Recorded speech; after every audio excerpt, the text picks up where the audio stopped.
YCS New Jersey coming at you guys this weekend, and a lot of you guys have been requesting a metagame discussion, so I've come back from Hawaii to give you guys the best I could actually give you for this event.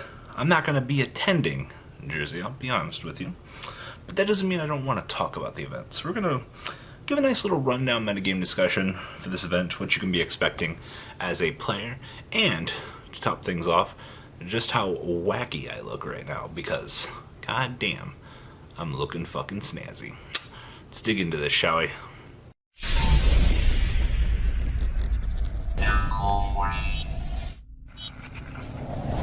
These are like mental blocks that prevent me from basically learning, but YCS Jersey. Now, on Monday, I did a metagame discussion talking about what we had seen from the weekend. And if you are a player going to Jersey, Jersey's probably going to be anywhere from 900 to 1,200 players. You can count me on my argument. And then tomorrow, we're going to leave it to Orange Robbie. You guys know how fantastically awesome Traffic Cone Robbie is. He will be here as a special guest, giving you a fantastic side decking help guide for what you can be doing as a player. So, best deck going into the event should, in fact, be Sky Strikers. Now, this will be a week past the release date. Everybody and their mother is going to have this deck. Do not be shocked if you see this be the most represented deck. You have a decision to ask yourself.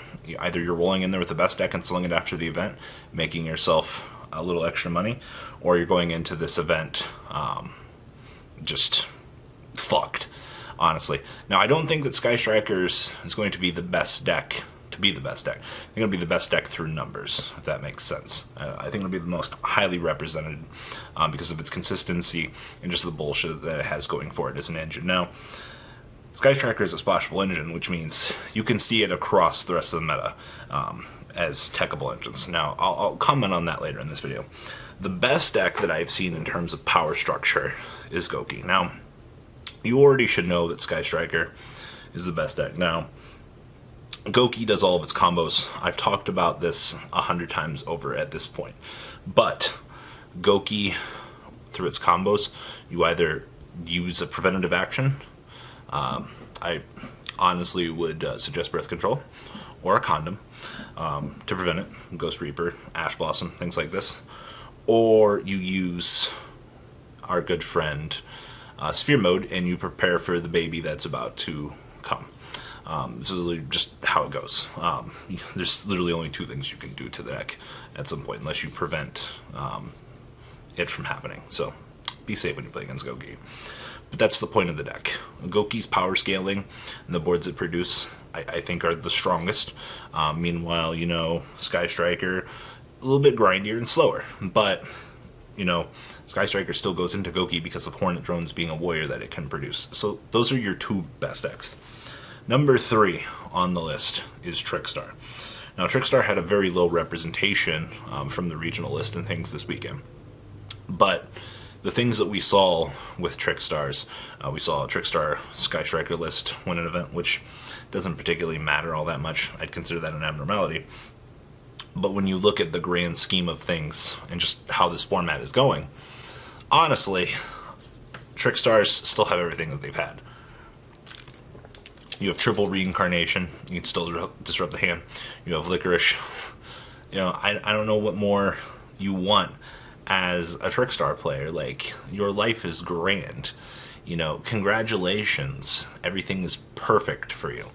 But at the end of the day, Trickstar doesn't have that abusive field that it shits out, and it doesn't have the grind that Sky Strikers have. But it does have disruption and life burn. That's why it makes it the third best deck. Honestly, in the format. And then the fourth best deck.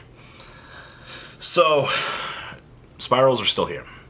A lot of the veteran pro players, Cam Neal, Blair Hunter, piloting a very beautiful Spyral deck list this past weekend.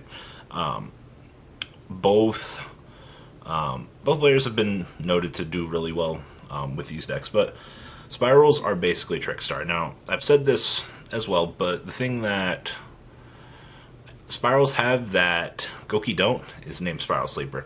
Also, both decks, Gouki's recovery plays are a little bit better to a degree, but depending on how Spyral goes in the late game, they both do the same thing. They shit out a very large board. Sleepy Boy just laughs at your opponent.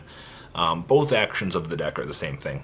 But I think the way that Spirals work versus Gouki, Gouki just explodes a little bit harder. Meanwhile, the recovery on the Spiral side, it's about the same thing. Both decks do about the same thing. But don't be tricked when your opponent top decks Sleeper and just kind of rolls on in there and does some crazy things.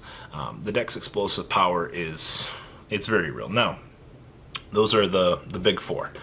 Now, I'm bumping Altergeist down a little bit. I didn't see a lot of Altergeist representation this weekend.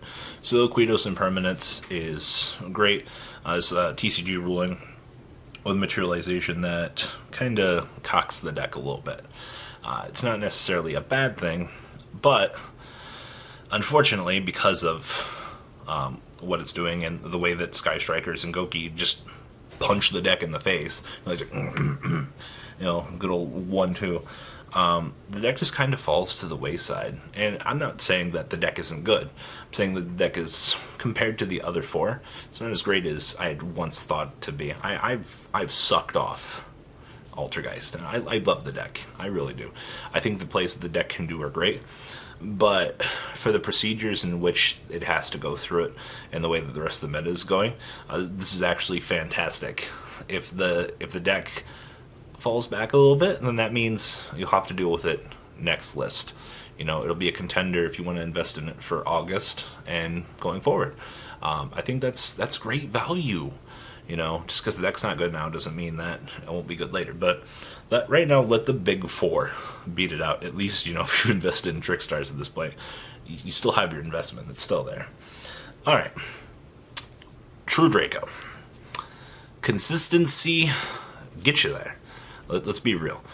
Consistency and floodgates. You deploy a Metaltron, you stare at your opponent, you're like, what you gonna do? I don't know what you can honestly expect from Metaltron. I mean, he's good. A lot of people I've seen are going to playing one of him. He's your masterpiece replacement. You roll out 3.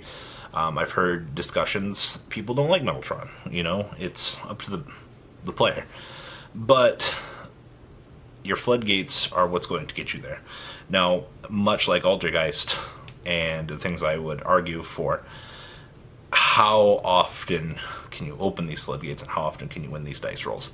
Because you have decks across the room. You have a Gouki, who if you get interrupted, they'll just go search for the combo pieces and set up for the next turn. You need to be able to capitalize and build that fort. And True Draco can do that. They're great at playing on the opponent's turn. That's why the deck's good. But those floodgates and that engine is what the deck still is going for it. It's still the best card demise variant, honestly, in the room. Number 3, I've seen Pendulum Magician floating back around as more of a roguish deck. I don't think this deck is going to top, but in terms of Swiss, I would be very aware that it is there. Chrono Fang with Chronograph. Electromite's still a very shitty card to deal with. It's still there. Don't be afraid if you run into it. Don't underestimate what it can do. But when I say that, I mean, don't be a total condescending douche and be like, yeah, I'm going to beat you because you're playing Pendulum Mission. No, the deck can still fuck you. Don't be shocked if they still roll out an Absolute Dragon and a Vortex with Metaltron and you're just staring at them like, I thought this deck was bad. Underestimating things would be very bad, especially in the rogue category. Now, next up, Zefras. Zefras got a 3rd place finisher regional this weekend. Interesting to note, though, that Zefarath and gang are still very much alive. The whole Pendulum escapade and things like that, oh, absolutely. Is it a powerhouse like it once was? I don't think so. Astrograph being gone definitely hurts the strategy of the deck. But once again, in the same category as Pendulum Magician, Pendulum's taking a backseat for more people to kind of detour away from. Excellent. Just means when those Pendulum players show up, people aren't prepared for the matchup. That's good, right? I think that's one of the things that these decks have going for them. And the last one I want to talk about in this video is Invoked Mekk-Knight. Purgatrio, OTK is a Gouki player. You establish a very large monster against Invoke, or against Sky Striker. Alright, there's also the Sky Striker Invoke deck. A lot of people, like, it doesn't work. I think one of them topped this weekend, or the past weekend. So just kind of let that sink in. Just because it doesn't work for you, or it seems really bad, doesn't mean somebody's not going to have success with it. I think for the most part, the fact that one Invoked Mekk-Knight player can ride to the top cut by just Purgatrioing every opponent ever off of a co-linked board, fantastic. You know, don't underestimate it. That's why it's there. Now, there are things like Paleo, Dino Rars, Blue Eyes, for the sake of mentioning Blue Eyes. There's a lot of rogue decks out there that can have success that aren't even mentioned in, like, the tier 1.5 bracket or the tier 2 bracket, whatever you want to consider it. This video is a reference specifically to this weekend for what you can be expecting from Jersey. I definitely think that Strikers, Gouki, and Trickstars will be the top representation. Absolutely. Spyrals are not tier 2. They're like the tier 1.5, tier like 1.75, but they're not tier 2. The combos that they make, the boards that they make, it's too destructive to put them any lower. And then, of course, I would almost make the argument that Altergeist is not even like tier 2, but it goes closer to the bracket.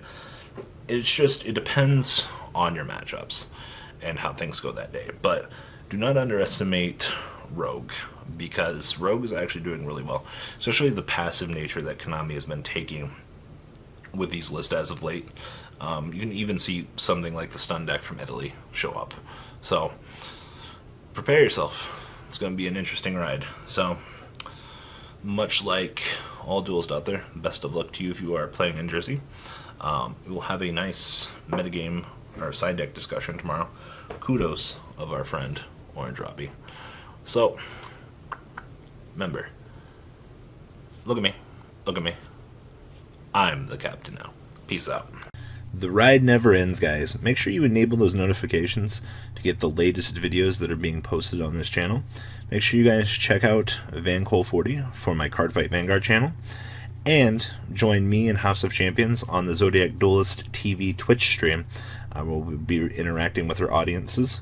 And please check out No Limit Gaming and LGTCG.com for the cheapest trading cards on the market. Thanks for watching, guys, and please have a good day.